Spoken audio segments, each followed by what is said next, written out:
So this will be a brand new series I'll be starting up called Not Everything is Meant for Social Media. And this will be volume 1 starring the Feds, as well as the NBA and the NFL, in which those leagues will warn that their players, while making public appearances, their homes were being targeted for jewelry and all sorts of cash items to be sold in the black market. And we're going to break this down layer by layer. But first, let's take a look at what the news report had to say on it. The NBA are warning players about recent burglaries at some of the athletes' homes over the last 2 months. Kansas City Chiefs teammates Patrick Mahomes and Travis Kelce were the victims of break-ins. So were Mike Conley Jr. of the Minnesota Timberwolves and Bobby Portis of the Milwaukee Bucks. In a memo to NFL players, the league urged such safety measures as being careful on social media, taking extra home security steps, and storing valuable items out of plain sight. After the NBA issued this warning to its basketball players nationwide, saying the FBI is now connecting home burglaries targeting athletes and other high net worth individuals to South American criminal gangs, cautioning the gangs are well organized, sophisticated, and focused on cash and items that can be resold on the black market, such as jewelry, watches, and luxury bags. By the time they go in, they know what they're looking for, and they're very quick. That advisory following a similar warning from the NFL after the burglaries of at least 4 homes, 2 of them belonging to NBA players, including Milwaukee Bucks forward Bobby Portis Jr. While I was at my game yesterday, I had a home invasion and they took most of my prized possessions. Portis posted this footage of the break-in to Instagram. 2 NFL superstars were also targeted. I might as well build the exact house I want. Including Kansas City quarterback Patrick Mahomes, whose 8-acre Missouri estate was featured on the Netflix series Quarterback, and tight end Travis Kelce's home in Leawood, Kansas. When somebody posts your house online, that everybody now has your address. According to the NBA memo, per the FBI, burglarized homes were all unoccupied and equipped with alarm systems that were not activated.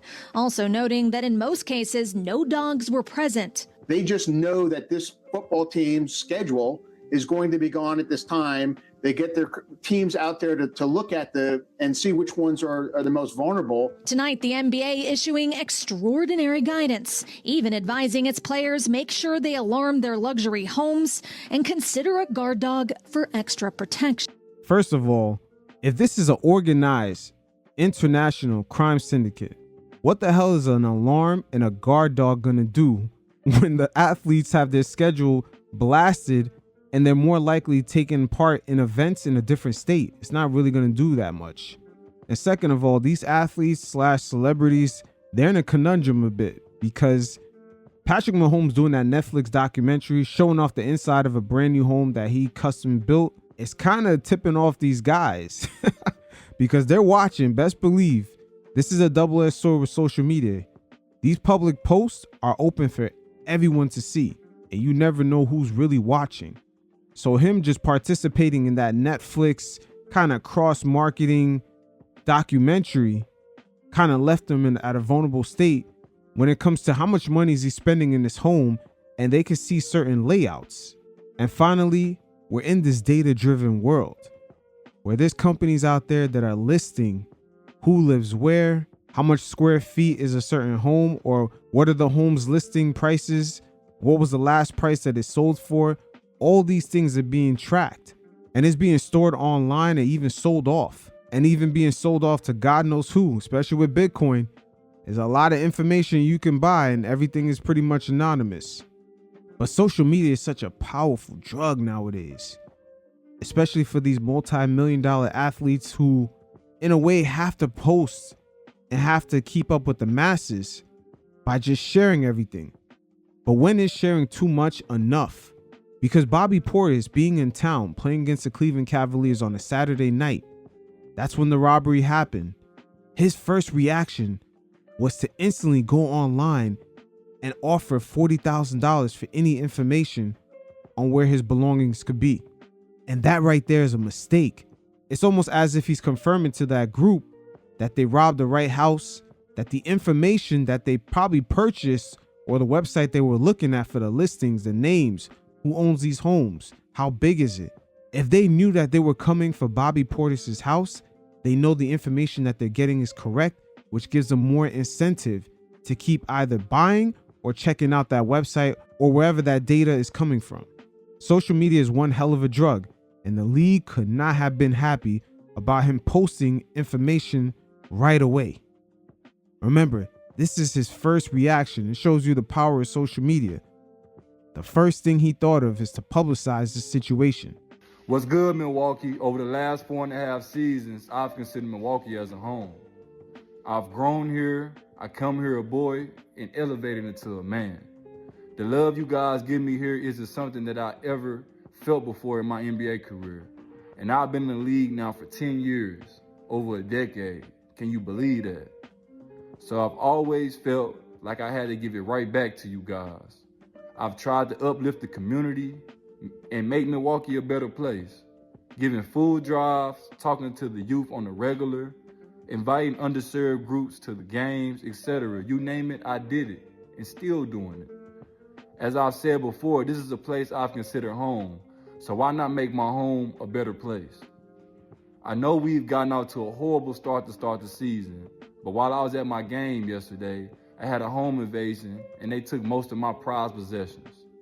If you have any info regarding this, please send the info to info@bobbyportis.com. Like I said, if you have any info regarding this, can you please send the info to info@bobbyportis.com. Any info that leads to the return of any of my belongings will be rewarded handsomely. I repeat, any info that leads to the return of any of my belongings will be rewarded handsomely. Let me know. Thank you. Now that reward is $40,000 for information that leads to the return of his possessions. So just imagine if there's $40,000 for that information, you can only imagine what was inside the home. Once again, these guys, social media, it's a double-edged sword when you publicize too much. And the way he was talking, it almost sounds like he was reading out of a letter. He was reading like something that a PR department would construct for him. Now, if he was advised to go to social media and actually read a statement from a representation firm or wherever, this is tricky. This is an area they might not have that expertise in to tell him, hey, we might not yet want to publicize this until an investigation happens. Because there has been a lot of NBA players throughout the years that have gotten into similar situations while some were even at home, and none of this was publicized. Vince Carter in 2022 had over $100,000 stolen from his home. Paul Pierce this year had over $100,000 stolen from his home. And Michael Jordan in 2023, one of his homes was burglarized. And more recently, that was never really publicized too much, was Mike Conley's home getting robbed. And this happened while he was at a Minnesota Vikings game. And you know, the Vikings, once again, it's that cross-marketing promotion. They probably wanted fans to know that, hey, one of the players on the Minnesota Timberwolves team is at the game. But that's a double-edged sword because you never know who's watching. And this organized group, that pretty much became the confirmation for them to go on the information that they got, that this is Mike Conley's home. We know that he's at this game on the other side of town. We can hit up his spot right away. And the fact that the FBI had to warn the leagues to issue out statements to their players, that's how serious the situation is. But the league's responses is kind of light. It doesn't really make any sense. If this is an organized international group, what makes you think just a basic alarm system and some guard dogs is really going to alleviate the situation? It sounds like the leagues, especially with their most prominent players, are going to have to hire personal security. And I'm talking about guys who are the faces of the league. A guy like LeBron James, Patrick Mahomes, a Stephen Curry. Those guys might need personal security hired by the league. But with this Patrick Mahomes situation, I'm wondering, because there's no doubt he is the face of the NFL, why wasn't there security for a guy that's a franchise, and not even a franchise, just the face of the league at the moment? This is real interesting, but the responses from the NFL and the NBA kind of told me everything I needed to know, with just telling the players, once again, just alarm their houses and get guard dogs.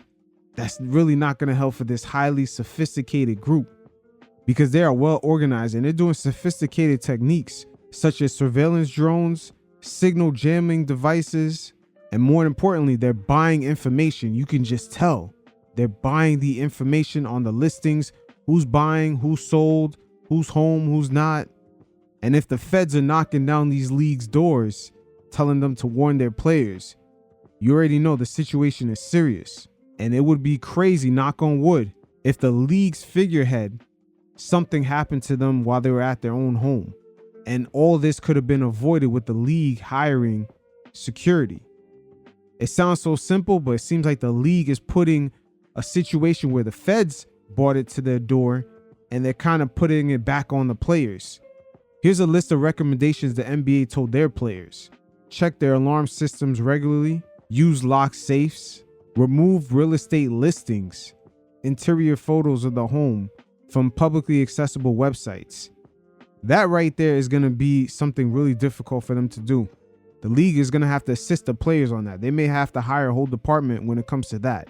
Because in this data-driven economy, there's a lot of entities that are collecting this information and they're selling it off. And quiet is kept, people that work for either the banks, different departments within the government, they're doing some under-the-table stuff too, personally.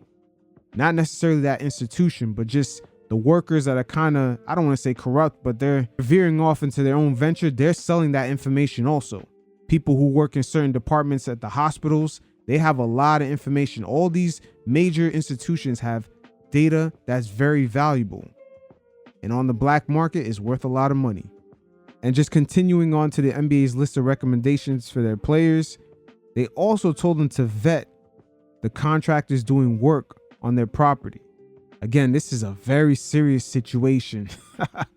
This is, I shouldn't be laughing, but this is very serious. The feds knocking on your door about this. Now you even got to consider vetting who even knows where you live, who's been inside your house, especially for some of those players in the Instagram thotties, aka Zion. You can't invite anyone to your house. But when you tie in the social media aspect to it, just guys instantly, almost like a muscle memory. Oh, something just happened to me. AKA in the Bobby Portis situation. He just found out he got robbed and instantly goes to social media to let everyone know, even post the footage of the guys burglarizing his house. That right there might be the biggest hurdle for the NBA, the feds, everyone that's trying to alleviate this whole situation. That right there is going to be the biggest hurdle for them to get over. The social media aspect. Everywhere their players attend, they may want other fans to know that, hey, look, a famous player from this team is attending our event. It's going to be hard for them to control publicly where they're at 24/7. But hey, this has been an ongoing issue for the NBA. It's just been kept quiet throughout the years. A lot of players have been caught up in sticky situations, especially for those who have lived and played in Chicago. That seems to be the hub for athletes, celebrities, either for their homes to be getting robbed or for them to be getting robbed while in the home. But the NBA historically has been dealing with this situation. We've seen Eddie Curry get robbed at his home in Chicago.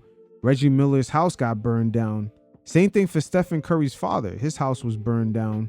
Sean Taylor of the NFL was murdered while he was in his home during a robbery. So these are very sticky times, especially with social media just having a tie to a person's celebrity. The branding and cross-marketing opportunity is just so big that it's hard not to stay public, like all their moves, them going on vacation. But we'll see how serious the leagues take it, because they're not going to want possibly one day for them to wake up and see that their franchise star or just the league's public figure having their image plastered all over the news with them being caught up in a sticky situation. It's going to be more damaging to the league than them just trying to hire personal security and spending that money for the players and just taking more onus of the situation.